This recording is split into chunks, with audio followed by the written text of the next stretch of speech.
ഈ കാണുന്നത് നമ്മുടെ രാജ്യമാണ് അല്ലേ? ഇതിന്റെ മുകൾ ഭാഗം നോക്കി, death crescent, Iran, Afghanistan, Pakistan. താഴെ നോക്കി, death triangle, Myanmar, Laos, Vietnam. താഴെ 2 സ്ഥലങ്ങളിലാണ് ഏറ്റവും കൂടുതൽ മയക്കുമരുന്ന് കിടക്കുകയാണ്. നമ്മുടെ രാജ്യം ഈ ഷോൾഡറിലും ഈ സൈഡുമായിട്ട് മയക്കുമരുന്ന് കച്ചവടക്കാരെ കൊണ്ട് നിറഞ്ഞിരിക്കുകയാണ്. നമ്മളുടെ കടലിൽ കൂടിയാണ്, ഇന്ത്യൻ മഹാസമുദ്രത്തിൽ കൂടിയാണ് ഇവരുടെ ഈ റൂട്ട് വിറ്റുപോകുന്നത്. ഇതിനുള്ളിലുള്ള കച്ചവടം നടത്തിക്കൊണ്ട് ഓരോ കപ്പലുകൾ പോകും. തലച്ചോറിന് അസുഖം ബാധിച്ചാൽ എന്താ ഉണ്ടാവുക?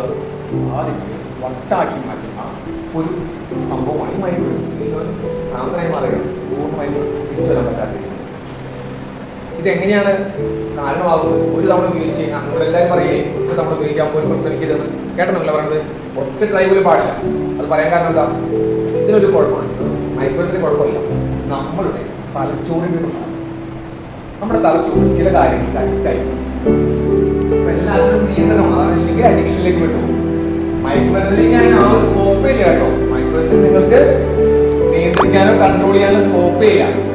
ഞാൻ ആദ്യം പറഞ്ഞു വന്നാണ്, മൊബൈൽ ഫോണും ഡ്രഗ്സുമാണ് നിങ്ങൾക്ക് ഏറ്റവും വലിയ രസം തരുന്ന കൃത്രിമമായ രസം തരുന്ന 2 കാര്യങ്ങൾ. നിങ്ങൾക്ക് അഡിക്ഷൻ ഉണ്ടാക്കുന്ന 2 കാര്യങ്ങൾ മൊബൈൽ ഫോണും ഡ്രഗ്സും. ബാക്കി എല്ലാം നിങ്ങൾ കഷ്ടപ്പെട്ട് ഇഷ്ടപ്പെടും. 20 ക്രിക്കറ്റ് കാണണമെന്നുണ്ടെങ്കിൽ അവസാനത്തെ 5 ഓവർ രസമുള്ളൂ. പണ്ട് 50 ഓവർ ക്രിക്കറ്റ് ഉണ്ടായിരുന്നപ്പോൾ അവസാനത്തെ 10 ഓവർ രസമുള്ളൂ.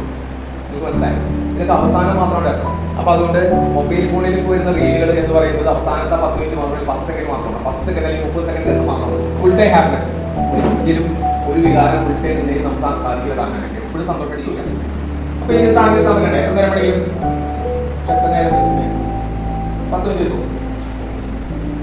കുറച്ച് പോലീസല്ലേ ഒരു 10 മിനിറ്റ് അരമണിക്കൂർ അതിൽ നിൽക്കാൻ പറ്റും. ആർക്കും പക്ഷെ 100 ഗ്രാം ബുദ്ധിമുട്ട് പഠിക്കാം. ബുദ്ധിമുട്ടായിരുന്നു. അതാണ് ഞാൻ പറഞ്ഞത്. ഡിപ്പെൻസ്. ഇതിന്റെ ഭാരമല്ല കാര്യം. നിങ്ങൾ എത്ര നേരം ഉപയോഗിക്കുന്നുള്ളതാണ്. നിങ്ങൾ മൊബൈൽ ഫോൺ എത്ര നേരം ഉപയോഗിക്കുന്നുള്ളതാണ്. നെക്സ്റ്റ് നോക്കി നിങ്ങളെ ഗ്രൂപ്പിലൊക്കെ നോക്കി തിരിച്ചു വെച്ചു. അത് കുഴപ്പമില്ല. പക്ഷെ സ്ഥിരമായിട്ട് നിങ്ങൾ മൊബൈൽ ഉപയോഗിക്കാൻ തുടങ്ങിയാൽ താങ്ങാൻ പറ്റുമോ? ഇത് ഭയങ്കര ഇവിടെ കണ്ടോ? ഇവിടെ നിന്ന് 2 ജംഗ്ഷൻ ഒരു തവണ ഈ മൊബൈൽ ഫോൺ ഉപയോഗിച്ചിട്ട് റീലൊക്കെ കണ്ട് ഈ ഫേസ്ബുക്കും ഇൻസ്റ്റാഗ്രാമൊക്കെ നോക്കി അല്ലെങ്കിൽ യൂട്യൂബിലെ ക്ലിക്സ് ഒക്കെ കണ്ട് ഇതിന്റെ തലച്ചോറിൽ ലഹരി പിടിച്ച് അഡിക്റ്റായ അച്ഛനോട് തലച്ചോറ് അടക്കണം പറയും, മൊബൈൽ സത്യം അറിയാൻ കാറ്റടിക്കണം. എങ്കിൽ പോലും തലച്ചോറ് സമ്മതിക്കില്ല. നോക്കാൻ പറയുന്നത്. അതായത് യാഥാർത്ഥ്യം അറിയാമെങ്കിലും നിങ്ങൾക്ക് അറിയാത്ത കാര്യം റിയാലിറ്റി അറിയാം, കാറ്റടിക്കണം. അതേപോലെ മയക്കുമരുന്ന് ഉപയോഗിച്ചാൽ വലിയ പ്രശ്നമൊന്നും അറിയാം, എന്നാലും മയക്കുമരുന്ന് ഉപയോഗിക്കാൻ.